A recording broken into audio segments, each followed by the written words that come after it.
The camera drifts through a cold stone corridor. Water drips from the ceiling. Rats scatter across the floor. A heavy wooden door creaks open, revealing a narrow stairwell spiraling downward.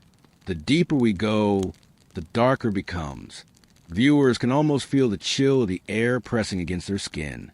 Torches mounted on the walls burn low, their flames sputtering against drafts that slip through cracks in the old masonry.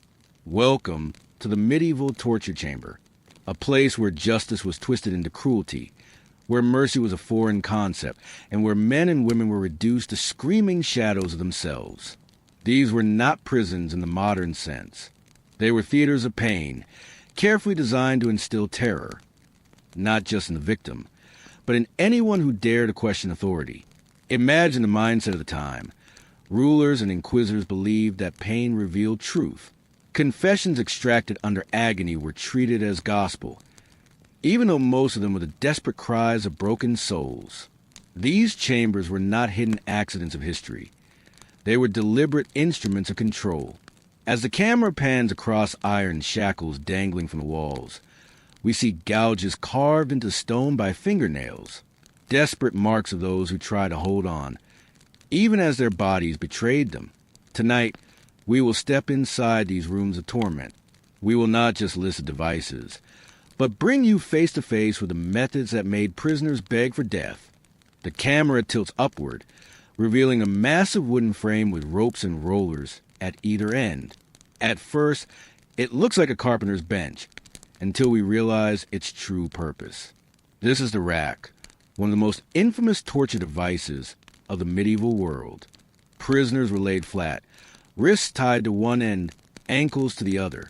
Then, with the turn of a crank, the ropes would tighten, slowly at first, then relentlessly. Joints strained, shoulders popped from their sockets. The human body was never meant to endure such pulling, and soon bones would crack like greenwood under pressure. Victims screamed so loud that accounts say their cries echoed through castle walls, reaching streets above. The tormentor would pause, loosen slightly, then resume, prolonging the agony without delivering death.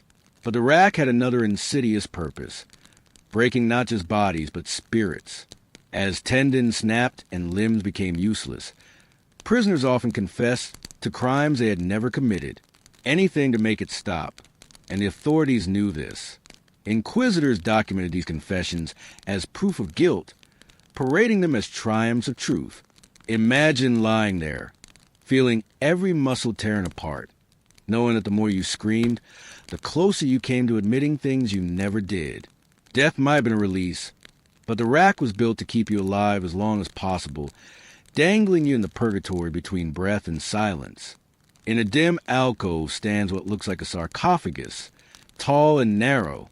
Its exterior is decorated with grim, faces carved into metal.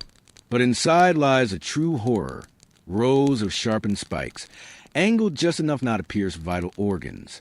This is the Iron Maiden, a device shrouded in legend but deeply feared.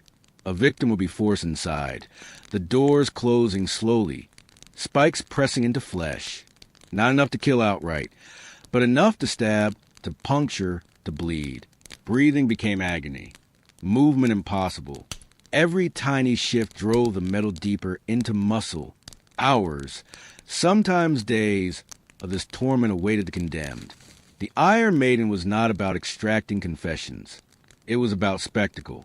It turned torture into theater, executed publicly. It reminded entire towns of the price of defiance. The groans of the dying echoed within the coffin, muffled but unmistakable, chilling the hearts of those who listened. Some historians debate whether the Iron Maiden was widely used or exaggerated by later storytellers. But the fact that its image endures tells us something vital. It captured the essence of medieval cruelty, the way pain was engineered to terrify populations into submission. Whether real or imagined, the Iron Maiden represents the perfect symbol of suffering without escape. The scene shifts outdoors to a cobblestone square at dawn. Villagers gather, their faces grim. In the center stands a breaking wheel, an enormous wooden cartwheel mounted on a post. This was not a tool of interrogation, but of execution, a sentence reserved for worse offenders, or those the rulers wanted to make an example of. The condemned was tied to the wheel, arms and legs splayed across the spokes. Then came the executioner, wielding a heavy iron bar. With each swing, bones shattered. The sound echoed across the square, a wet crack followed by a scream.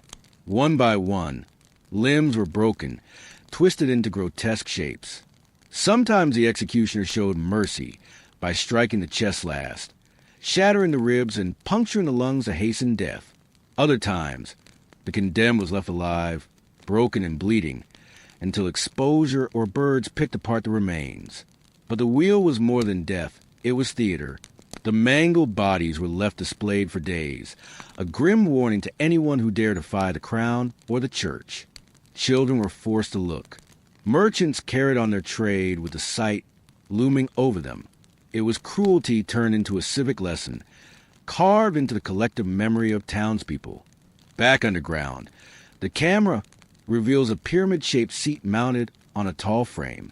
At first glance, it might look like a carpenter's stand, but its sharp point betrays its real purpose. This is the Judas Cradle, a tool of humiliation and excruciating pain. The victim was stripped naked, bound, and hoisted above the device.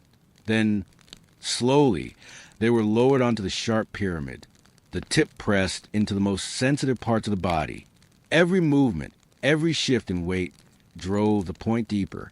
Ropes controlled the descent, ensuring the torture could last for hours or days. Unlike the wheel, the Judas Cradle was not meant to kill immediately. Instead, it worked through infection, exhaustion, and despair. Prisoners often begged to be dropped all the way down just to end the torment quickly, but the torturers denied them that release.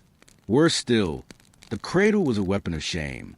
Victims were stripped of dignity, exposed before crowds or guards who mocked them as they suffered. It was pain, humiliation, and inevitability rolled into one. The Judas Cradle reminds us that torture was not just physical. It was psychological warfare designed to strip a human being of every shred of humanity before death finally came. The next device looks deceptively small, a metal pear-shaped object, hinged with 4 sharp leaves. This is the Pear of Anguish, inserted into the mouth, the rectum, or, most cruelly, the female body. It was twisted open with a screw mechanism. The metal leaves spread apart, tearing flesh from within. It was not meant to kill quickly, but to mutilate and shame. Victims were left disfigured, their screams echoing through the chamber. The psychological impact was just as powerful, knowing that your own body was being destroyed from the inside out, with no escape. Some historians believe the Pear of Anguish may have been exaggerated, a myth born from scattered artifacts.